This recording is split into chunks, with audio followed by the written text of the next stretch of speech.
Punjabi radio USA ਸੁਣ ਰਹੇ ਸਾਰੇ ਹੀ ਮਾਣਯੋਗ ਅਤੇ ਸਤਿਕਾਰਤ ਸਰੋਤਿਆਂ ਨੂੰ ਪਿਆਰ ਸਤਿਕਾਰ ਸਹਿਤ ਨਿੱਘੀ ਜਿਹੀ ਸਤਿ ਸ੍ਰੀ ਅਕਾਲ। ਸਭ ਨੂੰ ਜੀ ਨੂੰ ਆਖਦੇ ਹਾਂ ਸੋ ਪ੍ਰੋਗਰਾਮ ਅਪਡੇਟ ਕੈਲੀਫੋਰਨੀਆ ਚ ਆਪ ਸਭ ਦਾ ਸਵਾਗਤ ਹੈ। ਮੈਂ ਰਾਜਕਨਵੀਰ ਸਿੰਘ, ਮੇਰੇ ਨਾਲ ਜੁੜ ਚੁੱਕੇ ਨੇ ਹਰਜੋਤ ਸਿੰਘ ਖਾਲਸਾ ਜੀ। ਜੀ ਆਇਆਂ ਨੂੰ ਸਵਾਗਤ ਹੈ, ਸਤਿ ਸ੍ਰੀ ਅਕਾਲ।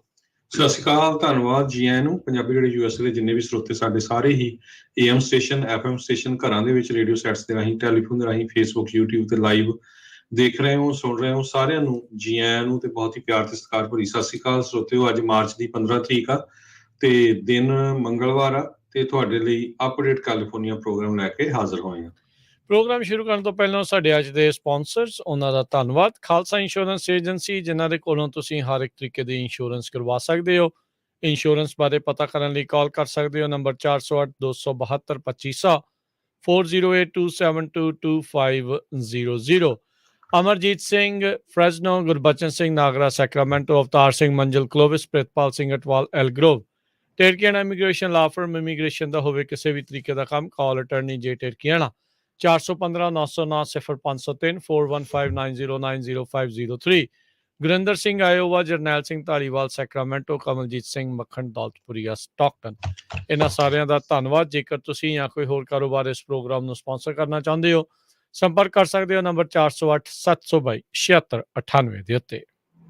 ਜੀ ਅੱਜ ਦੀਆਂ ਖਬਰਾਂ ਵੱਲ ਆਈਏ ਤੇ ਭਾਰਤ ਦੀ ਸਰਕਾਰ ਨੇ ਕਹਿੰਦੇ ਵੀ ਜਿਹੜੇ ਲੋਕਾਂ ਦੇ ਕੋਲ ਆਲਰੇਡੀ ਵੀਜ਼ਾ ਸੀਗਾ 10 ਸਾਲਾਂ ਦਾ, ਉਹ ਹੁਣ ਕਹਿੰਦੇ ਆ ਵੀ ਉਹ ਬਿਲਕੁਲ ਟਰੈਵਲ ਕਰ ਸਕਦੇ ਆ।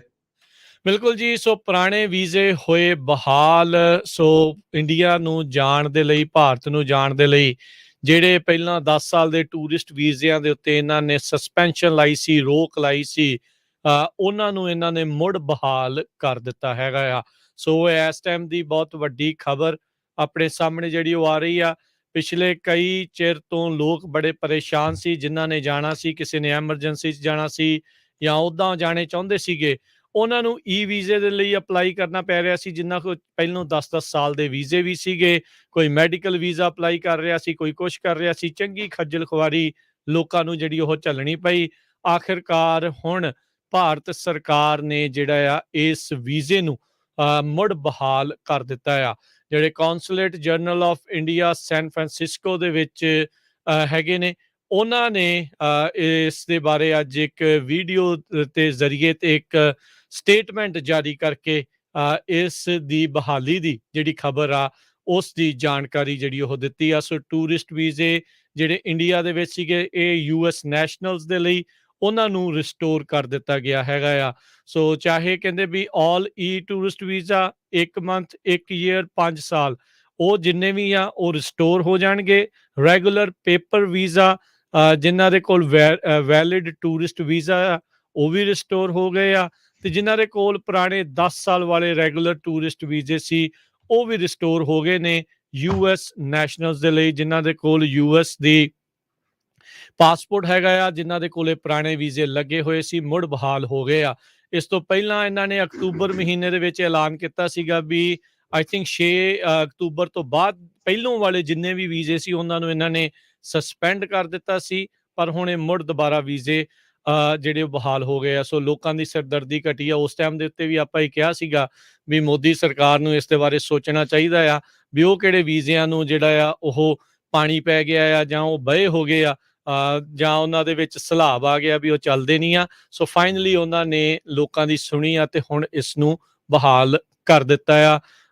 ਉਹਨਾਂ ਨੇ ਜਿਹੜੇ ਕੌਂਸੂਲੇਟ ਜਨਰਲ ਹੈਗੇ ਆ ਸੈਨ ਫਰਾਂਸਿਸਕੋ 'ਚ, ਉਹਨਾਂ ਨੇ ਕਿਹਾ ਵੀ ਜਲਦ ਹੀ ਸਾਰੀਆਂ ਜਿਹੜੀਆਂ ਏਅਰਲਾਈਨਸ ਆ ਉਹਨਾਂ ਨੂੰ ਉਹ ਇਤਲਾਹ ਕਰ ਦੇਣਗੇ, ਤੇ ਜਿਨ੍ਹਾਂ ਨੇ ਵੀ ਹੁਣ ਟਰੈਵਲ ਕਰਨਾ ਆ, ਚਾਹੇ ਕਹਿੰਦੇ ਆ ਵੀ ਸ਼ਾਮ ਤੋਂ ਹੋਵੇ ਤੇ ਚਾਹੇ ਕੱਲ੍ਹ ਤੋਂ ਹੋਵੇ, ਉਹਨਾਂ ਦੇ ਜਿਹੜੇ ਪੁਰਾਣੇ ਵੀਜ਼ੇ ਆ ਜਿਨ੍ਹਾਂ ਦੇ ਉੱਤੇ ਅਜੇ ਵੈਲਿਡਿਟੀ ਹੈਗੀ ਆ, ਯਾਨੀ ਕਿ ਉਹ ਮੁੜ ਕੇ ਬਹਾਲ ਕਰ ਦਿੱਤੇ ਗਏ ਆ। ਜੀ ਜਦੋਂ ਇਹ ਕੈਂਸਲ ਕੀਤੇ ਗਏ ਸੀ, ਬਹੁਤ ਸਾਰੇ ਲੋਕ ਵਿਚਾਰੇ ਆਪਣੇ ਲੁੱਟ ਵੀ ਹੋਏ, ਕਿਉਂਕਿ ਬਹੁਤ ਵੱਡੀ ਕਮਿਊਨਿਟੀ, ਖਾਸ ਕਰਕੇ ਬਜ਼ੁਰਗ ਜਿਨ੍ਹਾਂ ਨੂੰ ਆਨਲਾਈਨ ਨਹੀਂ ਪਤਾ ਸੀ ਵੀ ਕਿੱਦਾਂ ਵੀਜ਼ਾ ਲੈਣਾ, ਜਾਂ ਉਹਨਾਂ ਦੇ ਅਕਾਊਂਟ ਨਹੀਂ, ਈਮੇਲ ਨਹੀਂ, ਸੋ ਬਹੁਤ ਸਾਰੇ ਜਿਹੜੇ ਲੁਟੇਰੇ ਜਿਹੜੇ ਬੈਠੇ ਹੋ ਸੀਗੇ ਉਹਨਾਂ ਨੇ ਆਪਣੇ ਲੋਕਾਂ ਨੂੰ ਲੁੱਟਿਆ ਵੀ। ਸੋ ਇਹ ਇੰਡੀਅਨ ਗਵਰਨਮੈਂਟ ਦਾ ਵਧੀਆ ਡਿਸੀਜਨ ਹੈਗਾ। ਸੋ ਹੁਣ ਜਿਹੜਾ ਵੀ ਕੋਈ ਜਾਣਾ ਚਾਹੁੰਦਾ ਆ ਉਹ ਜਾ ਸਕਦਾ ਆ, ਜਿਨ੍ਹਾਂ ਨੂੰ ਪਹਿਲਾਂ ਵੀਜ਼ੇ ਲੱਗੇ ਹੋਏ ਹੈਗੇ ਆ। ਤੇ 27 ਤਰੀਕ ਤੋਂ ਇੰਡੀਆ ਵਾਲਿਆਂ ਨੇ ਇਹ ਵੀ ਕਹਿ ਦਿੱਤਾ ਕਿ ਸਾਰੀਆਂ ਇੰਟਰਨੈਸ਼ਨਲ ਫਲਾਈਟ ਉਹ ਖੋਲਣ ਜਾ ਰਹੇ ਹੈਗੇ। ਜੀ, ਸੋ ਹੁਣ ਜਿਨ੍ਹਾਂ ਨੇ ਵੀ ਪੰਜਾਬ ਨੂੰ ਜਾਣਾ ਆ ਜਾਂ ਜਾਣਾ ਆ ਉਧਰਲੇ ਪਾਸੇ ਇੰਡੀਆ ਨੂੰ ਜਾਣਾ ਆ, ਆਪਣੇ ਉੱਥੇ ਮਿਲਣਾ ਆ, ਕੋਈ ਚਾਹੇ ਸਮਾਗਮ 'ਚ ਜਾਣਾ ਹੈ ਜਾਂ ਕੁਛ ਵੀ ਕਰਨਾ ਆ, ਤਾਂ ਉਹ ਹੁਣ ਜਾ ਸਕਣਗੇ। ਚਲੋ ਇੱਕ ਚੰਗਾ ਜਿਹੜੀ ਇਹ ਪਹਿਲ ਕਦਮੀ ਆ। ਹਰਜੋਤ ਸਿੰਘ ਜੀ, ਚਾਹੇ ਇਹਨਾਂ ਨੇ ਈ ਵੀਜ਼ੇ ਉਦੋਂ ਫ੍ਰੀ ਦਿੱਤੇ ਸੀ, ਜਿੱਦਾਂ ਤੁਸੀਂ ਕਿਹਾ, ਬਹੁਤ ਸਾਰੇ ਲੋਕ ਲੁੱਟ ਹੋਏ, ਉਹਨਾਂ ਨੂੰ ਪਤਾ ਹੀ ਨਹੀਂ ਸੀਗਾ ਵੀ ਇਹ ਫ੍ਰੀ ਹੈਗੇ ਆ। ਕਈਆਂ ਕੋ ਜਿੰਨੇ ਵੀ ਜਿਹਦਾ ਜਿੰਨਾ ਦਾ ਲੱਗਾ, ਓਦਾਂ ਲੋਕਾਂ ਨੇ, ਆਮ ਲੋਕਾਂ ਨੂੰ, ਵਿਚਾਰਿਆਂ ਨੂੰ ਜਿਹੜਾ ਆ ਉਹ ਲੁੱਟ ਲਿਆ ਸੀਗਾ। ਚਲੋ ਹੁਣ ਇਹ ਚੰਗੀ ਗੱਲ ਆ ਵੀ ਜਿਨ੍ਹਾਂ ਦੇ ਵੀਜ਼ੇ ਲੱਗੇ ਆ ਮੁੜ ਕੇ ਜਾ ਸਕਣਗੇ। ਇੱਕ ਚੀਜ਼ ਜਿਹੜੀ ਉਹ ਜ਼ਰੂਰ ਦੱਸਦੇ ਜਾਈਏ, ਇਹ ਨਹੀਂ ਆ ਵੀ ਜੇ ਤੁਹਾਡੇ ਕੋਲ ਵੀਜ਼ਾ ਨਹੀਂ ਲੱਗਾ ਤੇ ਤੁਸੀਂ ਵੀ ਜਾ ਸਕਦੇ ਹੋ। ਵੀਜ਼ਾ ਤੁਹਾਨੂੰ ਲੈਣਾ ਹੀ ਪੈਣਾ ਜੇ ਤੁਹਾਡਾ ਅਜੇ ਨਹੀਂ ਲੱਗਾ, ਪਰ ਜਿਨ੍ਹਾਂ ਦੇ ਪੁਰਾਣੇ ਲੱਗੇ ਆ ਤੇ ਉਹਨਾਂ ਦੀ ਅਜੇ ਵੈਲਿਡਿਟੀ ਹੈਗੀ ਆ, ਉਹ ਸਾਰੇ ਪੁਰਾਣੇ ਜਿਹੜੇ ਵੀਜ਼ੇ ਆ ਇਹਨਾਂ ਨੇ ਹੁਣ ਬਹਾਲ ਕਰ ਦਿੱਤੇ ਨੇ। ਇਹ ਇੱਕ ਚੰਗਾ ਕਦਮ ਜਿਹੜਾ ਆ ਉਹ ਆਪਾਂ ਆਖ ਸਕਦੇ ਹਾਂ, ਤੇ ਲੋਕਾਂ ਨੂੰ ਥੋੜ੍ਹੀ ਹੁਣ ਰਾਹਤ ਮਿਲੇਗੀ, ਖੱਜਲ ਖੁਆਰੀਆਂ ਤੋਂ ਜਿਹੜਾ ਉਹ ਹੁਣ ਬਚਾਅ ਹੋਵੇਗਾ। ਉਹਨਾਂ ਨੇ ਕਹਿ ਤਾਂ ਦਿੱਤਾ ਵੀ ਏਅਰਲਾਈਨਸ ਨੂੰ ਤੁਰੰਤ ਜਿਹੜੀ ਆ ਉਹ ਅਸੀਂ ਜਾਣਕਾਰੀ ਦੇਵਾਂਗੇ, ਪਰ ਜਿਨ੍ਹਾਂ ਨੇ ਵੀ ਹੁਣ ਜਾਣਾ ਹੈ, ਇੱਕ ਵਾਰੀ ਏਅਰਲਾਈਨ ਤੋਂ ਫਿਰ ਵੀ ਕਨਫਰਮ ਜਿਹੜੇ ਉਹ ਕਰ ਲਓ। ਪਰ ਸੈਨ ਫਰਾਂਸਿਸਕੋ ਦੇ ਕੌਂਸੂਲੇਟ ਜਨਰਲ ਜਿਹੜੇ ਹੈਗੇ ਆ ਭਾਰਤ ਦੇ, ਉਹਨਾਂ ਨੇ ਐਡਵਾਈਜ਼ਰੀ ਜਿਹੜੀ ਹੈ ਇਸ਼ੂ ਕਰ ਦਿੱਤੀ ਆ। Tourist visa, all tourist and e-tourist visa have been restored by government of India।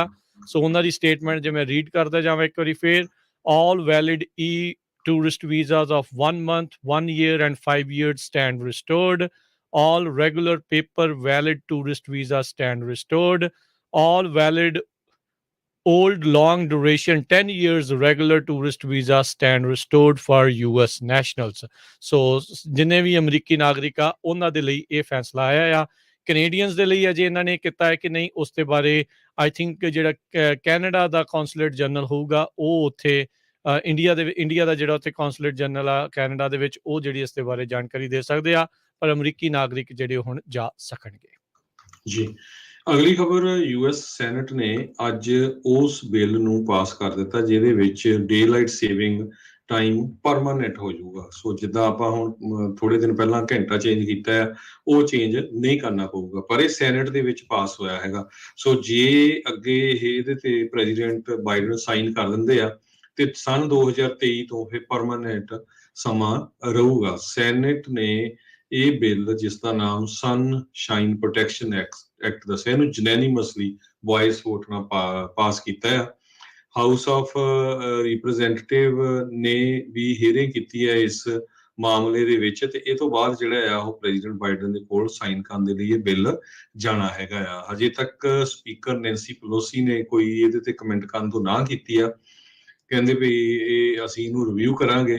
White house ਵੱਲੋਂ ਵੀ ਹਜੇ ਕੋਈ ਇਹਦੀ ਸਪੋਰਟ ਦੀ ਗੱਲਬਾਤ ਨਹੀਂ ਹੋਈ ਹੈਗੀ। ਸੈਨੇਟਰ ਮਾਰਕੋ ਰੂਬੀਓ ਇਹ ਬਿੱਲ ਦੇ ਸਪਾਂਸਰ ਸੀਗੇ, ਉਹਨਾਂ ਨੇ ਇਹ ਕਿਹਾ ਵੀ ਜੇ ਇਹ ਬਿਲਕੁਲ ਚੇਂਜ ਹੋ ਜਾਂਦਾ, ਸਾਈਨ ਹੋ ਜਾਂਦੇ ਆ, ਤੇ ਨਵੰਬਰ ਦੇ 2023 ਤੋਂ ਬਾਅਦ ਫਿਰ ਟਾਈਮ ਜਿਹੜਾ ਆ ਉਹ ਪਰਮਾਨੈਂਟ ਰਹੂਗਾ।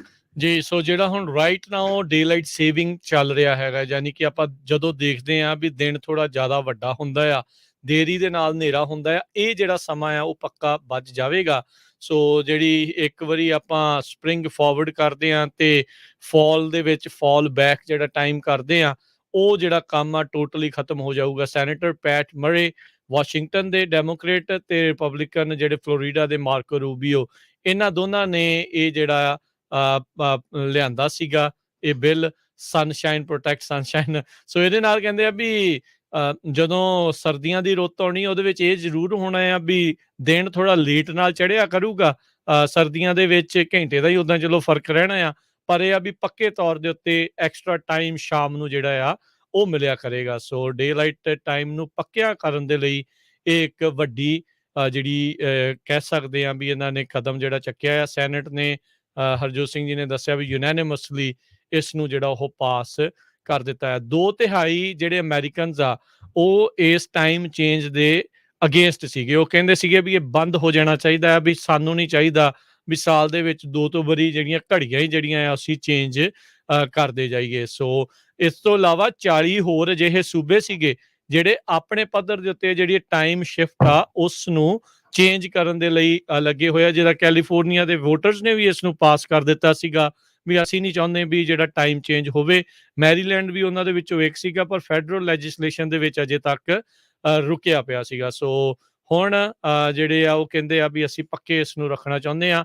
ਹਾਊਸ ਦੇ ਵਿੱਚ ਜੇ ਪਾਸ ਹੁੰਦਾ ਹੈ ਫਿਰ ਜਿਹੜੇ ਪ੍ਰੈਜ਼ੀਡੈਂਟ ਦੇ ਕੋਲ ਜਾਊਗਾ ਤੇ ਇਸ ਨੂੰ ਪਾਸ ਜੇ ਉਹ ਸਾਈਨ ਕਰ ਦਿੰਦੇ ਆ ਤੇ ਫਿਰ ਡੇ ਲਾਈਟ ਤੇ ਸੇਵਿੰਗ ਟਾਈਮ ਜਿਹੜਾ ਪੱਕਾ ਰਹਿੰਦਾ ਆ ਮਾਰਚ ਤੋਂ ਨਵੰਬਰ ਦੇ ਦਰਮਿਆਨ ਉਸੇ ਦਰਮਿਆਨ ਰਹੂਗਾ। ਪਰ ਇਸ ਸਾਲ ਆਪਾਂ ਨੂੰ ਜਿਹੜੀਆਂ ਫਿਰ ਘੜੀਆਂ ਜਿਹੜੀਆਂ ਇੱਕ ਵਾਰੀ ਨਵੰਬਰ 'ਚ ਚੇਂਜ ਕਰਨੀਆਂ ਪੈਣੀਆਂ, ਫਿਰ ਉਸ ਤੋਂ ਬਾਅਦ ਦੇ ਵਿੱਚ ਇੱਕ ਵਾਰੀ ਮਾਰਚ ਦੇ ਵਿੱਚ, ਤੇ ਫਿਰ ਨਵੰਬਰ ਜਿਹੜੀ ਆ ਮਾਰਚ ਦੇ ਵਿੱਚ ਜੇ ਪਾਸ ਹੋ ਜਾਂਦਾ ਤੇ ਮਾਰਚ 2023 ਤੋਂ ਬਾਅਦ 'ਚ ਆਪਾਂ ਨੂੰ ਘੜੀਆਂ ਜਿਹੜੀਆਂ ਆ ਚੇਂਜ ਕੀਤੀਆਂ ਉਸ ਤੋਂ ਬਾਅਦ ਚੇਂਜ ਕਰਨ ਦੀ ਲੋੜ ਨਹੀਂ ਪਵੇਗੀ। ਜੀ ਸੋ ਡੇ ਲਾਈਟ ਟਾਈਮ ਸੇਵਿੰਗ ਯੂਐਸ ਦੇ ਵਿੱਚ 1960 ਤੋਂ ਹੈਗਾ ਆ।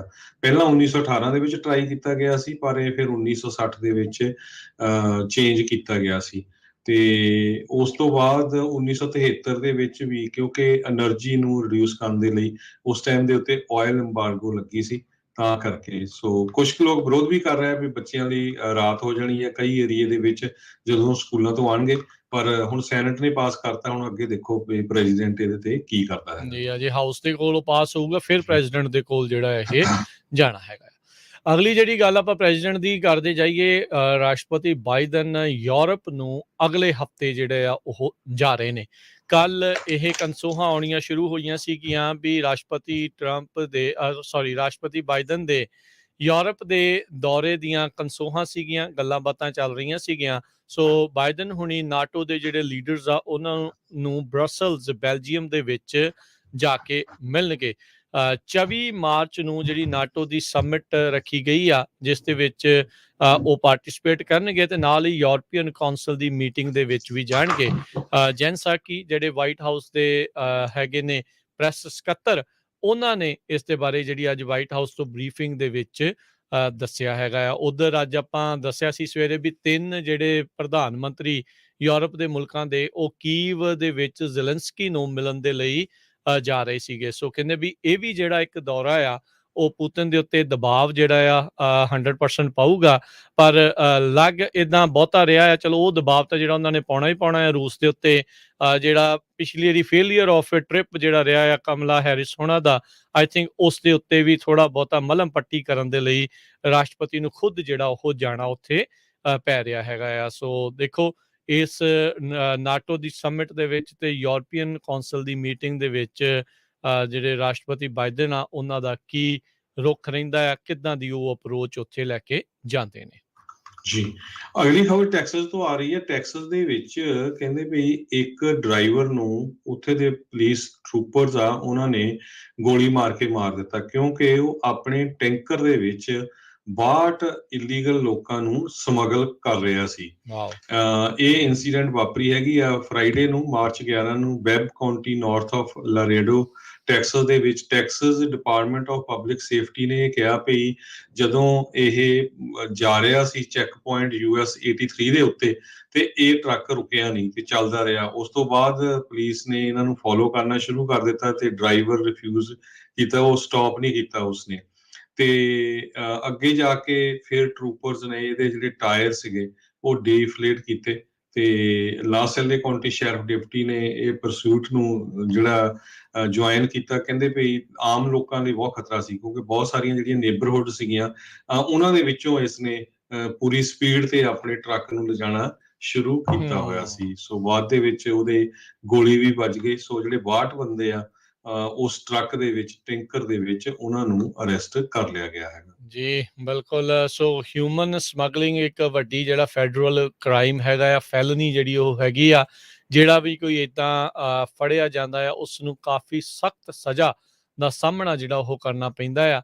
ਤੇ ਹੁਣ ਜਿਹੜਾ ਆ ਲੋਰੇਡੋ ਦੇ ਵਿੱਚ ਇਹ ਜਿਹੜਾ ਹਿਊਮਨ ਸਮਗਲਰ ਆ ਜਿਹੜਾ 62 ਜਾਣਿਆਂ ਨੂੰ ਜਿਹੜਾ ਉਹ ਸਮਗਲ ਕਰ ਰਿਹਾ ਸੀਗਾ, ਬਾਰਡਰ ਪਾਰ ਜਿਹੜਾ ਉਹ ਕਰਾ ਰਿਹਾ ਸੀਗਾ, ਉਸ ਨੂੰ ਹੁਣ ਗ੍ਰਿਫਤਾਰ ਕਰ ਲਿਆ ਗਿਆ ਹੈਗਾ ਆ। ਸੋ ਜੇ ਮੈਂ ਕਰੈਕਟ ਕਰਦਾ ਤੇ ਉਹਦੀ ਜਿੱਦਾਂ ਮੌਤ ਨਹੀਂ ਹੋਈ, ਉਹਨੂੰ ਗੋਲੀ ਮਾਰੀ ਗਈ ਹੈ ਪਰ ਉਹ ਬਚ ਗਿਆ, ਉਹਨੂੰ ਫੱਟੜ ਹੋਇਆ ਤੇ ਉਹਨੂੰ ਹੁਣ ਹਸਪਤਾਲ ਦੇ ਵਿੱਚ ਐਡਮਿਟ ਕਰਾਇਆ ਗਿਆ ਹੈਗਾ।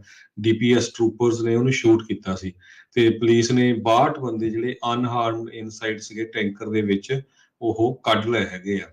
ਜੀ ਸੋ ਲੋਰੇਡੋ ਟੈਕਸਸ ਜਿਹੜਾ ਮੈਕਸੀਕੋ ਦੇ ਬਾਰਡਰ ਦੇ ਨਜ਼ਦੀਕ ਹੈਗਾ ਆ। ਇਦਾਂ ਦੇ ਜਿਹੜੇ ਇਨਸੀਡੈਂਟ, ਇਦਾਂ ਦੇ ਵਾਰਦਾਤਾਂ ਉੱਥੇ ਕਾਫੀ ਜਿਹੜੀਆਂ ਉਹ ਘਟਦੀਆਂ ਰਹਿੰਦੀਆਂ ਨੇ। ਹਿਊਮਨ ਸਮਗਲਿੰਗ ਦੇ ਇਦਾਂ ਦੇ ਕੇਸ ਗੈਰ ਕਾਨੂੰਨੀ ਢੰਗ ਦੇ ਨਾਲ ਬਾਰਡਰ ਨੂੰ ਇਸ ਤਰੀਕੇ ਦੇ ਨਾਲ ਵੱਖ-ਵੱਖ ਵਾਹਨਾਂ ਦੇ ਵਿੱਚ ਪਾ ਕੇ ਉਹਨਾਂ ਨੂੰ ਪਾਰ ਕਰਾਉਣ ਦੀ ਕਵਾਇਦ ਚਿਰ ਤੋਂ ਚੱਲਦੀ ਆ ਰਹੀ ਆ।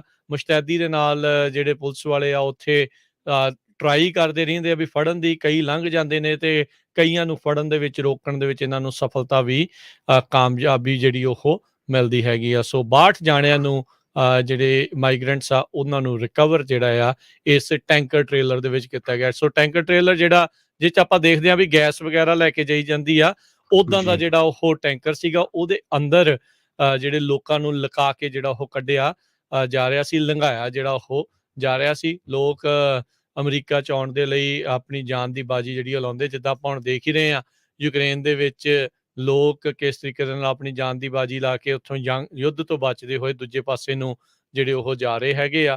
ਸੋ ਬਹੁਤ ਸਾਰੇ ਲੋਕ ਇਹੀ ਸੋਚਦੇ ਆ ਵੀ ਉਹ ਵੀ ਆਪਣੇ ਮੁਲਕ ਤੋਂ ਇੱਦਾਂ ਹੀ ਅਮਰੀਕਾ ਦੇ ਵਿੱਚ ਆ ਰਹੇ ਹੈਗੇ ਆ, ਪਰ ਇਹ ਗੈਰ ਕਾਨੂੰਨੀ ਢੰਗ ਦੇ ਨਾਲ ਇੱਦਾਂ ਬਾਰਡਰ ਪਾਰ ਕਰਨਾ ਜਿਹੜਾ ਉਹ ਗੈਰ ਕਾਨੂੰਨੀ ਆ। ਸੋ ਉੱਥੇ ਜਿਹੜੇ ਆ ਟੈਕਸਸ ਦੇ ਟਰੂਪਰਸ ਤੇ ਹੋਰ ਬਾਰਡਰ ਸਿਕਿਉਰਿਟੀ ਵਾਲੇ ਆ, ਉਹ ਇੱਦਾਂ ਹੀ ਫੜਦੇ ਰਹਿੰਦੇ ਨੇ। ਇਹ ਜਿਹੜਾ ਟਰੱਕ ਡਰਾਈਵਰ ਆ ਉਹਦੀ ਆਇਡੈਂਟੀਟੀ ਹਜੇ ਤੱਕ ਨਹੀਂ ਦੱਸੀ ਗਈ, ਪਰ ਪੁਲਿਸ ਨੇ ਇਹ ਕਿਹਾ ਵੀ ਯੂਐਸ ਦਾ ਸਿਟੀਜ਼ਨ ਆ ਤੇ ਉਹਦੇ ਕੋਲ ਹਿਸਟਰੀ ਆ ਹਿਊਮਨ ਸਮਗਲਿੰਗ ਦੀ।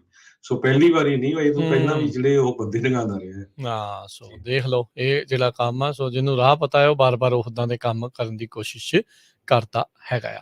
ਅਗਲੀ ਜਿਹੜੀ ਹਰਜੋਤ ਸਿੰਘ ਜੀ ਗੱਲ ਕਰਦੇ ਜਾਈਏ, ਕੁਛ ਸਮਾਂ ਪਹਿਲਾਂ ਆਪਾਂ ਕੱਲ ਵੀ ਇਹ ਖਬਰ ਕੀਤੀ ਸੀ, ਉਸ ਦੇ ਵਿੱਚ ਇੱਕ ਹਿਸਾਬ ਦੇ ਨਾਲ ਅਪਡੇਟ ਹੀ ਆ। ਅਦਾਲਤ ਨੇ ਜਿਹੜੇ UC ਬਰਕਲੀ ਦੇ ਐਨਰੋਲਮੈਂਟ ਦੇ ਉੱਤੇ ਕੈਪ ਲਾ ਦਿੱਤੀ ਸੀ ਵੀ ਹੋਰ ਨਹੀਂ ਕਰ ਸਕਦੇ। ਫਿਰ ਕੱਲ ਲੈਜਿਸਲੇਸ਼ਨ ਨੇ ਜਿਹੜਾ ਆ ਇਸ ਕੈਪ ਨੂੰ ਹਟਾ ਦਿੱਤਾ ਸੀਗਾ। ਅਦਾਲਤ ਦੇ ਫੈਸਲੇ ਦੇ ਉਲਟ ਜਾ ਕੇ ਉਹਨਾਂ ਨੇ ਕਿਹਾ ਵੀ ਨਹੀਂ, ਅਸੀਂ ਲਿਫਟ ਕਰ ਰਹੇ ਹਾਂ ਐਨਰੋਲਮੈਂਟ ਕੈਪ।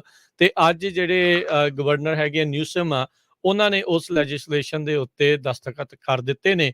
ਸੋ UC ਬਰਕਲੀ ਦੀ ਐਨਰੋਲਮੈਂਟ ਕੈਪ ਜਿਹੜੀ ਆ ਉਹ ਹੁਣ ਹਟਾ ਦਿੱਤੀ ਗਈ ਆ। ਸੋ ਜਿਹੜੇ ਬੱਚੇ ਇੰਤਜ਼ਾਰ ਦੇ ਵਿੱਚ ਸੀਗੇ, ਵਿਦਿਆਰਥੀ ਜਿਹੜੇ ਇੰਤਜ਼ਾਰ ਦੇ ਵਿੱਚ ਸੀਗੇ ਵੀ ਸਾਨੂੰ ਪਤਾ ਲੱਗੇ ਵੀ UC ਬਰਕਲੀ 'ਚ ਇਹਨਾਂ ਦਾ ਦਾਖਲਾ ਹੋਇਆ ਹੈ ਕਿ ਨਹੀਂ, ਉਹਨਾਂ ਨੂੰ ਕਹਿੰਦੇ ਆ ਵੀ ਹੁਣ ਜਲਦ ਪਤਾ ਲੱਗ ਜਾਵੇਗਾ। ਸੋ 2600 ਸਲਾਟ ਸੀਗੇ ਜਿਨ੍ਹਾਂ ਦੇ ਉੱਤੇ ਜਿਹੜੀ ਗਾਜ ਡਿੱਗ ਸਕਦੀ ਸੀਗੀ ਜਦੋਂ ਕੈਲੀਫੋਰਨੀਆ ਦੇ ਸੁਪਰੀਮ ਕੋਰਟ ਨੇ ਐਨਰੋਲਮੈਂਟ ਕੈਪ ਨੂੰ ਹਟਾਉਣ ਤੋਂ ਰਿਫਿਊਜ਼ ਕਰ ਦਿੱਤਾ ਸੀ। ਸੋ UC ਬਰਕਲੀ ਕਾਫੀ ਰਿਨਾਊਂਡ ਯੂਨੀਵਰਸਿਟੀ ਹੈਗੀ ਹੈ, ਕਾਫੀ ਇਸ ਦਾ ਉੱਚਾ ਨਾਂ ਹੈਗਾ ਆ।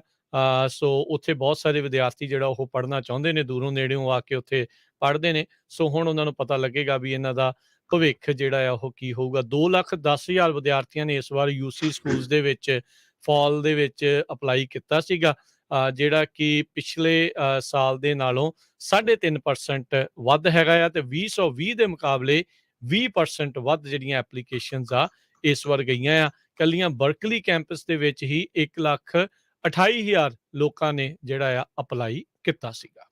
ਅਗਲੀ ਖਬਰ ਬੇਕਰਸਫੀਲਡ ਤੋਂ ਆ ਰਹੀ ਹੈ। ਕੈਲੀਫੋਰਨੀਆ ਸਾਰੇ ਦੇ ਵਿੱਚ ਡਰਾਊਟ ਦੇ ਨਾਲ ਬਹੁਤ ਬੁਰਾ ਅਸਰ ਪੈ ਰਿਹਾ ਤੇ ਕਰਨ ਕਾਉਂਟੀ ਦੇ ਫਾਰਮਰਸ ਆ ਉਹ ਬਹੁਤ ਇਸ ਵੇਲੇ ਫਿਕਰਮੰਦ ਹੈਗੇ ਆ। ਗਰਾਊਂਡ ਵਾਟਰ ਤੇ ਸਰਵਿਸ ਵਾਟਰ ਜਿਹੜਾ ਆ ਇਹ ਇੱਕ ਤਰ੍ਹਾਂ ਨਾਲ ਲਾਈਫ ਲਾਈਨ ਆ ਉਹਨਾਂ ਕਮਿਊਨਿਟੀਜ਼ ਲਈ, ਜਿਹੜਾ ਕਿ ਐਗਰੀਕਲਚਰ ਤੇ ਇਕੋਸਿਸਟਮ ਨੂੰ ਹੋਲਡ ਕਰਦੀਆਂ ਹੈਗੀਆਂ। ਸਾਰਿਆਂ ਨੂੰ ਪਤਾ ਵੀ ਕੈਲੀਫੋਰਨੀਆ ਐਗਰੀਕਲਚਰ ਸਟੇਟ ਆ ਤੇ ਕਰਨ ਕਾਉਂਟੀ, ਸਨ ਮੈਕੀਨ ਕਾਉਂਟੀ, ਫ੍ਰਿਜ਼ਨੋ ਕਾਉਂਟੀ, ਸਟੈਨਿਸਲਸ, ਇਹਨਾਂ ਸਾਰਿਆਂ ਦੇ ਵਿੱਚ ਖੇਤੀਬਾੜੀ ਬਹੁਤ ਹੁੰਦੀ ਹੈਗੀ ਆ। ਸੋ ਕਰਨ ਕਾਉਂਟੀ ਦੇ ਵਿੱਚ ਕਹਿੰਦੇ ਭਈ ਗਰਾਊਂਡ ਵਾਟਰ 25 ਫੁੱਟ ਡਾਊਨ ਚਲਾ ਗਿਆ ਸਿੰਸ ਫਾਲ ਆਫ 2021। ਸੋ ਹੁਣ ਜਿਨ੍ਹਾਂ ਦੇ ਵੈਲ ਲੱਗੇ ਹੋ ਆ, ਪਹਿਲਾਂ ਟਿਊਬਵੈਲ ਲੱਗੇ ਆ ਤੇ ਉਹਨਾਂ ਨੂੰ ਹੋਰ ਡੂੰਘੇ ਕਰਨੇ ਪੈਣੇ ਆ। ਉੱਥੇ ਦੇ ਅਸੈਂਬਲੀ ਮੈਂਬਰ ਵਿੰਸ ਫੋਂਗ, ਉਹਨਾਂ ਨੇ ਇਹ ਕਿਹਾ ਵੀ ਸਾਡੀ ਕਮਿਊਨਿਟੀ ਦੇ ਵਿੱਚੋਂ ਪਾਣੀ ਖਤਮ ਹੁੰਦਾ ਜਾ ਰਿਹਾ ਆ ਤੇ ਸਾਨੂੰ ਐਡੀਸ਼ਨਲ ਵਾਟਰ ਸਟੋਰੇਜ ਫੈਸਿਲਿਟੀਜ਼ ਬਣਾਉਣੀਆਂ ਪੈਣਗੀਆਂ। ਇਹ ਇੱਕ ਬਹੁਤ ਵੱਡਾ ਕ੍ਰਾਈਸਿਸ ਹੈਗਾ ਕਿਉਂਕਿ California number 1 agriculture producing state ਆ ਅਮਰੀਕਾ ਦੇ ਵਿੱਚ। ਤੇ ਜਿਸ ਤਰ੍ਹਾਂ ਮੈਂ ਦੱਸਿਆ ਹੀ ਆ ਵੀ ਕਰਨ County one of the leading agriculture producing County ਹੈਗੀ ਆ। ਸੋ ਫੂਡ ਕਹਿੰਦੇ ਅਸੀਂ ਪ੍ਰੋਡਿਊਸ ਕਰਦੇ ਪੂਰੇ USA ਨਹੀਂ, ਇਕੱਲਾ ਵਰਲਡ ਦੇ ਲਈ ਵੀ। ਤੇ ਪਾਣੀ ਦੀ ਜ਼ਰੂਰਤ ਹੈ। ਗਵਰਨਰ ਗੈਬਨ ਨਿਊਸਮ ਨੇ ਰੀਸੈਂਟਲੀ $22.5 ਮਿਲੀਅਨ ਡਰਾਊਟ ਐਮਰਜੈਂਸੀ ਲਈ ਉਹਨਾਂ ਨੇ ਰੱਖੇ ਹੈਗੇ ਆ। ਸੋ ਸਟੋਰੇਜ ਕਿਸ ਤਰ੍ਹਾਂ ਬਣਾਏ ਜਾ ਸਕਦੇ ਆ ਤਾਂ ਕਿ ਆਉਣ ਵਾਲੇ ਸਮੇਂ 'ਚ ਜਦੋਂ ਮੀਂਹ ਪੈਂਦਾ ਆ ਤੇ ਉਸ ਪਾਣੀ ਨੂੰ ਕਿੱਦਾਂ ਸੇਵ ਕੀਤਾ ਜਾ ਸਕਦਾ ਹੈਗਾ ਆ। ਤੇ ਸਰਫੇਸ ਵਾਟਰ ਕਹਿੰਦੇ ਚਾਹੇ ਚੀਪਰ ਵੀ ਹੋਵੇ, ਇੱਕ engineering geologist department of water sources ਦੇ ਉਹ ਕਹਿੰਦੇ ਆ, ਪਰ ਗਰਾਊਂਡ ਵਾਟਰ ਸਟੋਰੇਜ ਦੇ ਕੋਲ ਕਪੈਸਿਟੀ ਜ਼ਿਆਦਾ ਹੁੰਦੀ ਹੈਗੀ ਆ ਤੇ ਲੰਮਾ ਸਮਾਂ ਰਹਿੰਦਾ ਆ ਕਿਉਂਕਿ ਪਾਣੀ ਹੁਣ ਘਟਦਾ ਜਾ ਰਿਹਾ। ਸੋ ਇਹਦਾ ਫਿਕਰ ਬਹੁਤ ਜ਼ਿਆਦਾ ਹੈਗਾ। ਤੇ ਜੀ ਇਹ ਵੀ ਰਾਜਕਨਵੀਰ ਸਿੰਘ ਜੀ ਬਹੁਤ ਸਾਰੇ ਫਾਰਮਰਸ ਕਹਿ ਰਹੇ ਆ ਵੀ ਹੁਣ ਹੋ ਸਕਦਾ ਸਾਨੂੰ ਇਸ ਸਾਲ ਨਵੀਆਂ ਫਸਲਾਂ ਅਸੀਂ ਗਰੋ ਨਾ ਕਰ ਸਕੀਏ, ਬਿਲਕੁਲ ਜਾਂ ਜਿਨ੍ਹਾਂ ਦੇ ਕੋਲ ਹੈਗੀਆਂ ਉਹ ਪਾਣੀ ਘੱਟ ਹੋਣ ਕਰਕੇ ਸਾਨੂੰ ਉਹਨਾਂ ਨੂੰ ਏਦਾਂ ਹੀ ਸੁੱਕਣ ਦੇਣਾ ਪੈਣਾ ਹੈਗਾ। ਜੀ ਬਿਲਕੁਲ, ਪਿਛਲੇ ਸਾਲ ਪਾਣੀ ਦੀ ਘਾਟ ਕਰਕੇ 4 ਲੱਖ ਏਕੜ ਘੱਟ ਬਿਜਾਈ ਹੋਈ ਸੀਗੀ ਪੂਰੇ ਕੈਲੀਫੋਰਨੀਆ ਦੇ ਵਿੱਚ। ਸੋ ਇਸ ਵਾਰ ਇਹ ਆંકੜਾ ਉਸ ਤੋਂ ਵੀ ਪਾਰ ਜਾ ਸਕਦਾ ਆ। ਸੋ ਇਹ ਕੈਲੀਫੋਰਨੀਆ ਦੇ ਵਿੱਚ ਜਿਹੜੀ ਸੋਕੇ ਦੀ ਸਥਿਤੀ ਆ, ਬਹੁਤ ਵੱਡੀ ਚਿੰਤਾ ਜਿਹੜੀ ਇਸ ਟਾਈਮ ਹੈਗੀ ਆ। 3 ਸਾਲ ਹਰਜੋਤ ਸਿੰਘ ਜੀ ਹੋ ਗਏ ਲਗਾਤਾਰ ਆਪਾਂ ਸੋਕੇ ਦੇ ਵਿੱਚੋਂ ਲੰਘ ਰਹੇ ਆ। 2000 ਆਈ ਥਿੰਕ 18-19 ਸਾਲ ਦੇ ਵਿੱਚ ਜਿਹੜੇ ਮੀਂਹ ਸੋਹਣੇ ਪਏ ਸੀਗੇ, ਜਦੋਂ ਅਲ ਨੀਨੀਓ ਦੇਖਿਆ ਗਿਆ ਸੀਗਾ, ਜਦੋਂ ਜ਼ਿਆਦਾ ਮੀਂਹ ਪੈਂਦੇ ਆ, ਪਰ ਉਦਾਂ ਦਾ ਜਿਹੜਾ ਦੁਬਾਰਾ ਮੀਂਹ ਆ ਘੱਟ ਆਏ ਆ। ਪਿਛਲੇ ਸਾਲ ਦੇ ਅਖੀਰ 'ਚ ਦਸੰਬਰ ਮਹੀਨੇ 'ਚ ਸੋਹਣੇ ਮੀਂਹ ਪੈ ਗਏ ਸੀਗੇ, ਪਰ ਉਹ ਕੰਟੀਨਿਊ ਨਹੀਂ ਰਹੇ ਜਿਹੜੇ ਜਨਵਰੀ ਅਤੇ ਫੈਬਰਵਰੀ ਦੇ ਵਿੱਚ। ਸੋ ਸਥਿਤੀ ਕਾਫੀ ਜਿਹੜੀ ਉਹ ਮਾੜੀ ਆ। ਇਕੱਲੇ ਕਰਨ ਕਾਊਂਟੀ ਦੇ ਨਹੀਂ, ਪੂਰੇ ਕੈਲੀਫੋਰਨੀਆ ਦੇ ਜਿਹੜੇ ਕਿਸਾਨ ਆ ਇਸ ਟਾਈਮ ਗਰਾਊਂਡ ਵਾਟਰ ਤੇ ਸਰਵਿਸ ਵਾਟਰ ਦੀ ਜਿਹੜੀ ਕਿੱਲਤ ਦੇ ਕਰਕੇ ਉਹ ਪਰੇਸ਼ਾਨ ਨਜ਼ਰ ਆ ਰਹੇ ਨੇ। ਜਿੰਨੇ ਵੀ ਫਾਰਮਰਸ ਦੇ ਨਾਲ ਗੱਲ ਕਰੋ, ਜੇ ਇਹਨਾਂ ਨੂੰ ਵੀ ਬੋਰ ਡੂੰਘੇ ਕਰਾਉਣੇ ਪੈ ਰਹੇ, ਕਹਿੰਦੇ ਸਾਲ ਤੱਕ ਦੀ ਜਿਹੜੀ ਵੇਟ ਆ ਉਹਨਾਂ ਨੂੰ ਉਹ ਲੱਗ ਰਹੀ ਹੈਗੀ ਆ। ਨਹਿਰੀ ਪਾਣੀ ਵੀ ਇਸ ਵਾਰ ਘੱਟ ਆਉਣਾ ਹੈ, ਕਿਉਂਕਿ ਫੈਡਰਲ ਸਰਕਾਰ ਨੇ ਤਾਂ ਫੈਸਲਾ ਲਿਆ ਹੈ ਵੀ ਕੈਲੀਫੋਰਨੀਆ ਨੂੰ ਪਾਣੀ ਜਿਹੜਾ ਆ ਉਹ ਨਹੀਂ ਦੇਣਾ ਹੈਗਾ। ਸੋ ਸਥਿਤੀ ਵੱਧ ਤੋਂ ਬੱਤਰ ਜਿਹੜੀ ਆ ਡਰਾਊਟ ਦੀ ਉਹ ਇਸ ਕਰਕੇ ਬਣ ਸਕਦੀ ਆ। ਅਗਲੀ ਜਿਹੜੀ ਆ ਹਰਜੋਤ ਸਿੰਘ ਜੀ ਗੱਲ ਕਰਦੇ ਜਾਈਏ, ਤੇਲ ਦੀਆਂ ਕੀਮਤਾਂ ਦੇ ਵਿੱਚ ਗਿਰਾਵਟ ਆਈ ਆ। ਕੱਚੇ ਤੇਲ ਦੀਆਂ ਕੀਮਤਾਂ ਦੇ ਵਿੱਚ ਆਪਣੇ ਅਜੇ ਗੈਸ ਸਟੇਸ਼ਨਾਂ ਦੇ ਉੱਤੇ ਨਹੀਂ ਉਹ ਦੇਖਣ ਨੂੰ ਮਿਲਿਆ। ਸੋ $100 ਤੋਂ ਥੱਲੇ ਜਿਹੜੇ ਪ੍ਰਾਈਸ ਆ ਉਹ ਆਲਰੇਡੀ ਕੱਚੇ ਤੇਲ ਦੀ ਕੀਮਤ ਦੇ ਉਹ ਆ ਚੁੱਕੇ ਨੇ। ਸੋ ਕਹਿੰਦੇ ਵੀ ਅੱਜ ਫੇਰ ਤਕਰੀਬਨ 6.5% ਜਿਹੜੀ ਗਿਰਾਵਟ ਆਈ ਹੈ। 96 ਦੇ ਉੱਤੇ ਜਿਹੜਾ ਹੋ ਰਿਹਾ ਇੱਕ ਟਾਈਮ ਦੇ ਉੱਤੇ ਤਾਂ $93 ਪ੍ਰਤੀ ਬੈਰਲ ਵੀ ਜਿਹੜੀ ਪ੍ਰਾਈਸ ਆ ਉਹ ਪਹੁੰਚ ਗਈ ਸੀਗੀ। ਪਰ ਫਿਰ ਵੀ ਇਸ ਦੇ ਪ੍ਰਾਈਸ ਘਟਣ ਦੇ ਕਰਕੇ ਵੀ ਅਜੇ ਵੀ ਆਪਾਂ ਨੂੰ ਆਇਲ ਦੇ ਵਿੱਚ, ਗੈਸ ਦੇ ਜਾਂ ਡੀਜ਼ਲ ਦੇ ਪ੍ਰਾਈਸ ਦੇ ਵਿੱਚ ਕਟੌਤੀ ਜਿਹੜੀ ਉਹ ਨਜ਼ਰ ਨਹੀਂ ਆ ਰਹੀ ਹੈਗੀ। ਸੋ ਹੁਣ ਦੇਖੋ ਇਹ ਆਪਾਂ ਨੂੰ ਕਦੋਂ ਜਿਹੜਾ ਇਹ ਚੀਜ਼ ਦੇਖਣ ਨੂੰ ਮਿਲੂਗੀ। ਮੰਗ ਜਿਹੜੀਆਂ ਮਹਿੰਗੀਆਂ ਹੁੰਦੇ ਜਾ ਰਹੇ ਗੈਸ ਦੇ ਕਰਕੇ ਲੋਕ ਕਾਫੀ ਜ਼ਿਆਦਾ ਪਰੇਸ਼ਾਨੀ ਹੈਗੇ ਨੇ। ਬਹੁਤ ਸਾਰੇ ਲੋਕ ਫਰਸਟ੍ਰੇਟਡ ਜਿਹੜੇ ਉਹ ਨਜ਼ਰ ਆ ਰਹੇ ਨੇ। ਇੱਕ ਰਸ਼ੀਅਨ ਲਾ ਮੇਕਰ ਨੇ ਇਹ ਕਿਹਾ ਆ ਵੀ ਸਾਨੂੰ ਹੁਣ ਅਲਾਸਕਾ ਵੀ ਵਾਪਸ ਕਰ ਦਿਓ ਤੇ ਕੈਲੀਫੋਰਨੀਆ ਦਾ ਫੋਰਟ ਵੀ ਵਾਪਸ ਕਰ ਦਿਓ। ਤੇ ਕਿਉਂਕਿ ਯੂਐਸ ਦੀਆਂ ਜਿਹੜੀਆਂ ਸੈਂਕਸ਼ਨਸ ਲੱਗੀਆਂ ਆ ਰਸ਼ੀਆ ਦੇ ਅਗੇਂਸਟ, ਉਹਦੇ ਸੰਬੰਧ ਦੇ ਵਿੱਚ ਰਸ਼ੀਆ ਦੀ ਪਾਰਲੀਮੈਂਟ ਮੈਂਬਰ ਓਲੇਗ ਮੈਟੋਵੇਚੇਵ ਉਹਨਾਂ ਨੇ ਇਹ ਡਿਮਾਂਡ ਕੀਤੀ ਹੈ ਇੱਕ ਸਟੇਟ ਓਨਡ ਨਿਊਜ਼ ਪ੍ਰੋਗਰਾਮ ਆ ਉਹਦੇ ਉੱਤੇ। ਅਲਾਸਕਾ ਸਾਰੇ ਸਰੋਤਿਆਂ ਨੂੰ ਪਤਾ ਹੋਊਗਾ ਵੀ ਯੂਐਸ ਨੇ ਖਰੀਦ ਲਿਆ ਸੀ ਸੰਨ 1867 ਦੇ ਵਿੱਚ। ਤੇ ਇਸੇ ਤਰ੍ਹਾਂ ਫੋਰਟ ਰੋਜ਼ ਕੈਲੀਫੋਰਨੀਆ ਦਾ, ਇਹ 90 ਮੀਲ ਨਾਰਥ ਆਫ ਸੈਨ ਫਰਾਂਸਿਸਕੋ ਹੈ, ਇਸ ਨੂੰ ਵੀ ਖਰੀਦ ਲਿਆ ਸੀ। ਤੇ ਹੁਣ ਇਦਾਂ ਦੇ ਬਿਆਨ ਜਿਹੜੇ ਆ ਲੀਡਰਾਂ ਵੱਲੋਂ ਆਣੇ ਸ਼ੁਰੂ ਹੋਏ ਹੈਗੇ। 30 ਮਾਰਚ 1867 ਦੇ ਵਿੱਚ 7.2 ਮਿਲੀਅਨ ਦੀ ਲਾਗਤ ਦੇ ਵਿੱਚ ਅਮਰੀਕਾ ਨੇ ਰਸ਼ੀਆ ਦੇ ਕੋਲੋਂ ਅਲਾਸਕਾ ਜਿਹੜਾ ਉਸ ਟਾਈਮ ਦੇ ਉੱਤੇ ਖਰੀਦਿਆ ਸੀਗਾ। ਸੋ ਅਲਾਸਕਾ ਦਾ ਜਿਹੜਾ ਪਰਚੇਜ਼ ਕੀਤਾ ਸੀ 5,86,412 ਸਕੁਅਰ ਮੀਲ ਦਾ ਇਹ ਜਿਹੜਾ ਇਲਾਕਾ ਆ ਇੱਕ ਟਾਈਮ ਦੇ ਉੱਤੇ ਰਸ਼ੀਆ ਦੇ ਕੋਲ ਸੀਗਾ, ਪਰ ਉਸ ਟਾਈਮ ਦੇ ਉੱਤੇ ਅਮਰੀਕਾ ਨੇ 7.2 ਮਿਲੀਅਨ ਦੀ ਲਾਗਤ ਦੇ ਵਿੱਚ ਖਰੀਦਿਆ ਸੀਗਾ। ਇਹ ਐਗਰੀਮੈਂਟ ਉਸ ਟਾਈਮ ਦੀਆਂ ਦੋਨੋਂ ਸਰਕਾਰਾਂ ਦੇ ਦਰਮਿਆਨ ਹੋਇਆ ਸੀ। ਟ੍ਰੀਟੀ ਵਿਦ ਜਿਹੜੀ ਰਸ਼ੀਆ ਆ ਉਹ ਨੈਗੋਸ਼ੀਏਟ ਕੀਤੀ ਗਈ ਸੀ। ਹੁਣ ਤੁਸੀਂ ਹਿਸਾਬ ਲਾ ਲਓ, ਆਈ ਥਿੰਕ ਉਦੋਂ ਰਸ਼ੀਆ ਵਾਲਿਆਂ ਨੂੰ ਪਤਾ ਨਹੀਂ ਸੀ ਵੀ ਅਲਾਸਕਾ ਦੇ ਵਿੱਚ ਕਾਫੀ ਜ਼ਿਆਦਾ ਤੇਲ ਭੰਡਾਰ ਜਿਹੜੇ ਉਹ ਸੀਗੇ, ਉਦੋਂ ਇਹ ਵੇਚ ਗਏ। ਤੇ ਹੁਣ ਆਪਾਂ ਜਿਹੜਾ ਉਹ ਦੇਖ ਰਹੇ ਹਾਂ ਵੀ ਉਹ ਕਹਿੰਦੇ ਆ ਵੀ ਵਾਪਸ ਕਰ ਦਿਓ। ਨਹੀਂ, ਇਹ ਕਵੇ ਤਾਂ ਹੁਣ ਅਮਰੀਕਾ ਨਾ ਸਾਰਾ ਇਹਨਾਂ ਨੂੰ ਦੇ ਦਈਏ, ਏਡੇ ਜਿਹੜੇ ਸਿੱਧੇ ਹੈਗੇ ਆ ਵੀ ਆ ਕੇ ਕਰਕੇ ਇਹ ਹੁਣ ਯੂਕਰੇਨ ਥੋੜੀ ਆ ਵੀ ਮੂੰਹ ਚੱਕ ਕੇ ਆ ਜਾਣਗੇ ਤੇ ਇੱਥੇ ਇਹਨਾਂ ਦਾ ਹਾਰਾਂ ਦੇ ਨਾਲ ਅਸੀਂ ਸਵਾਗਤ ਕਰਨਾ। ਆ ਕੇ ਤਾਂ ਵੇਖਣ ਫਿਰ ਜਿਹੜਾ ਇਹਨਾਂ ਨੂੰ ਲੱਗ ਜਾਊਗਾ ਜਿਹੜਾ ਪਤਾ ਆ ਵੀ ਅਮਰੀਕਾ ਦਾ ਕਿਹੜਾ ਫੋਰਟ ਜਿਹੜਾ ਇਹਨਾਂ ਨੂੰ ਜਿਹੜਾ ਹੁਣ ਦਈਏ, ਅਲਾਸਕਾ ਵੀ ਨਾਲ ਜਿਹੜਾ ਉਹ ਖਰਾਤ ਚ ਪਾ ਕੇ ਦਿੰਨੇ ਆ। ਤੇ ਰਸ਼ੀਆ ਦੀ ਕਲੋਨੀ ਜਿਹੜੀ ਫੋਰਟ ਰੌਸ ਆ ਕੈਲੀਫੋਰਨੀਆ ਸਨੋਮਾ ਕਾਉਂਟੀ ਦੇ ਵਿੱਚ 1812 ਦੇ ਵਿੱਚ ਬਣੀ ਸੀ। ਉਹ ਤੋਂ ਬਾਅਦ 1841 ਦੇ ਵਿੱਚ ਇਹਨਾਂ ਨੇ ਫਿਰ ਸੋਲਡ ਕਰ ਦਿੱਤੀ ਅਮਰੀਕਾ ਨੂੰ, ਕਿਉਂਕਿ ਫਾਈਨੈਂਸ਼ੀਅਲੀ ਵਾਇਬਲ ਨਹੀਂ ਸੀ, ਲਾਇਬਿਲਿਟੀ ਉਹਨਾਂ ਲਈ ਬਹੁਤ ਵੱਡੀ ਸੀਗੀ। ਸੋ ਮੰਗਲਵਾਰ ਨੂੰ ਮਾਸਕੋ ਨੇ ਰਿਟੈਲੀਟਰੀ ਸੈਂਕਸ਼ਨਸ ਲਾਈਆਂ ਪ੍ਰੈਜ਼ੀਡੈਂਟ ਬਾਈਡਨ, ਉਹਨਾਂ ਦੀ ਐਡਮਿਨਿਸਟ੍ਰੇਸ਼ਨ, ਉਹਨਾਂ ਦੇ ਇੱਕ ਸਨ ਦੇ ਅਗੇਂਸਟ। ਵਾਈਟ ਹਾਊਸ ਦੇ ਪ੍ਰੈਸ ਸੈਕਟਰੀ ਜੈਨ ਸਾਕੀ ਨੇ ਕਿਹਾ ਵੀ ਇਹਨਾਂ ਦਾ ਕੋਈ ਅਸਰ ਨਹੀਂ ਹੋਊਗਾ। ਜੀ, ਸਮਾਂ ਆਪਣੇ ਪ੍ਰੋਗਰਾਮ ਦਾ ਜਿਹੜਾ ਸਮਾਪਤ ਆ, ਜਾਂਦੇ ਜਾਂਦੇ ਜੇ ਤੁਹਾਨੂੰ ਸਟਾਕਸ ਦੇ ਬਾਰੇ ਦੱਸਦੇ ਜਾਈਏ ਤਾਂ ਅੱਜ ਡਾਓ ਜੋਨਸ ਦੇ ਵਿੱਚ ਖਾਸੀ ਖੁਸ਼ੀ ਜਿਹੜੀ ਉਹ ਛਾਈ ਰਹੀ। ਲੋਕਾਂ ਨੇ ਡਿਪ ਨੂੰ ਜਿਹੜਾ ਉਹ ਬਾਏ ਕੀਤਾ ਪਿਛਲੇ ਦਿਨਾਂ ਦੇ ਵਿੱਚ 599 ਪੁਆਇੰਟ, ਤਕਰੀਬਨ 0.25% ਡਾਓ ਜੋਨਸ ਵਧਿਆ ਤੇ 33,544 ਦੇ ਉੱਤੇ ਕਲੋਜ਼ ਹੋਇਆ। S&P ਦੇ ਵਿੱਚ ਵੀ 99 ਪੁਆਇੰਟਾਂ ਦਾ ਵਾਧਾ ਦੇਖਿਆ ਗਿਆ, 2% ਤੋਂ ਵੱਧ 4262 ਦੇ ਉੱਤੇ ਬੰਦ ਹੋਇਆ। ਨੈਸਡੈਕ ਦੇ ਵਿੱਚ 367 ਪੁਆਇੰਟ ਵਧੇ, ਤਕਰੀਬਨ 3%, 12,948 ਦੇ ਉੱਤੇ।